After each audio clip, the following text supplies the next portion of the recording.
میرے بزرگوں، والد صاحب سے بھی میں نے اجازت لے لی، 2-3 منٹ میں درد دل ہے، آپ کچھ پیغام لے کر جائیں، ضروری ہے۔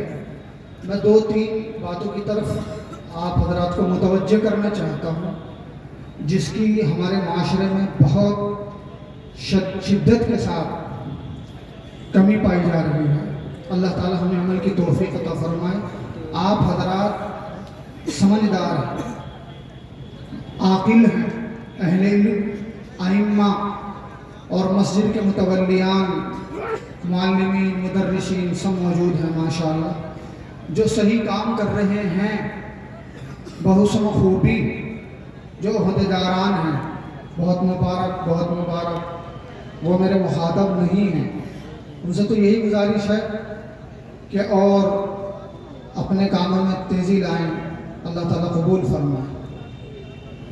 میں پیغام دینا چاہتا ہوں برادران اسلام کہ ابھی آپ نے ہمارے ضیف مکرم کی تلاوت سے آپ محظوظ ہوئے۔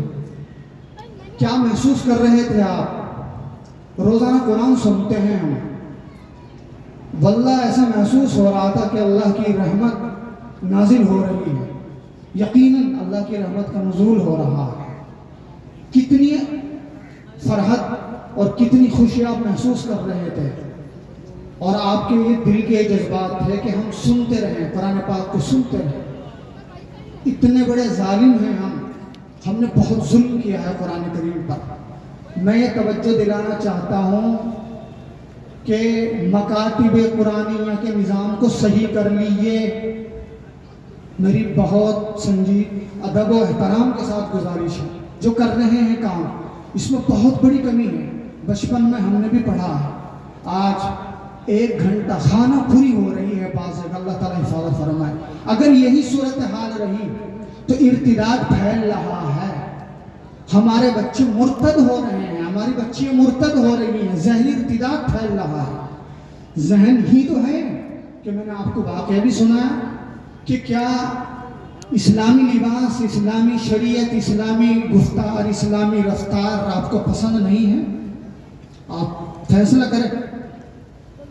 یہ جو مطلب جھگڑے ہوتے ہیں بعض جگہ کے، جو ہے نا جلدی والا حافظ لاؤ، خدا کی قسم اس کی مثال آپ ایسے سمجھیں کہ 1 کروڑ کی گاڑی میں آپ بیٹھے ہیں اور ڈرائیور اناڑی ہو تو آپ کو اس کے اندر بھی کوئی لطف محسوس نہیں ہوگا، گاڑی کے اندر بھی۔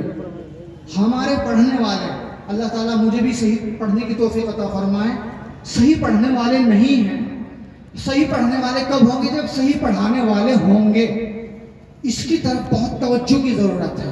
اہل مدارس کام کر رہے ہیں ماشاءاللہ، جو مساجد کے متولیان ہیں ان سے بھی میری گزارش ہے، اس میں محسوس کریں کتنی محظوظ ہوئے آپ کلام پاک سے، اور ہمیں لذت ہی نہیں آتی۔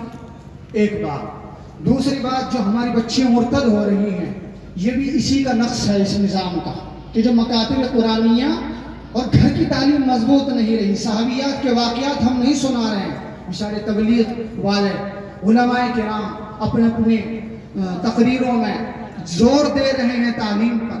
اس کو فرض سمجھیں آپ، یہ روحانی غذا ہے، روحانی غذا اگر اپنے بچوں کو بچانا ہے، وہ غیر کے ساتھ چلی جاتی ہے، اسے پتہ ہی نہیں۔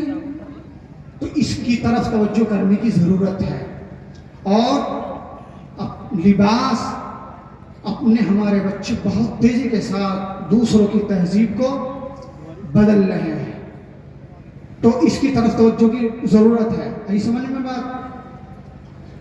ناز کیا اس پہ جو بدلا ہے زمانے نے تمہیں، مرد وہ ہیں جو زمانے کو بدل دیتے ہیں۔ قرآن کہہ رہا ہے ان الذین قالوا ربنا اللہ ثم استقاموا تتنزل علیہم الملائکۃ الا تخافوا ولا تحزنوا وابشروا بالجنۃ التي کنتم توعدون۔ ایک حدیث پاک میں اللہ کے نبی صلی اللہ علیہ وسلم ارشاد فرما رہے ہیں، ایک صحابی نے نصیحت کی درخواست کی، قل آمنت باللہ ثم استقیم، کہہ کہ میں ایمان لایا اللہ پر اور اس پر جم جا۔ استقامت کی ضرورت ہے، مولانا عقیل صاحب نے اشارہ کیا، استقامت کی ضرورت ہے اس زمانے میں۔ دوسری چیز، ہم اپنی اردو کو خود دفن کر رہے ہیں، بہت سے دعوت نامے آتے ہیں، حال یہ ہو چکا کہ ختم ہو جائے گی اردو چند دنوں کے اندر، یہی صورتحال ہے. آپ اردو کو زندہ کیے، اردو پڑھنے والے لوگ نہیں رہے.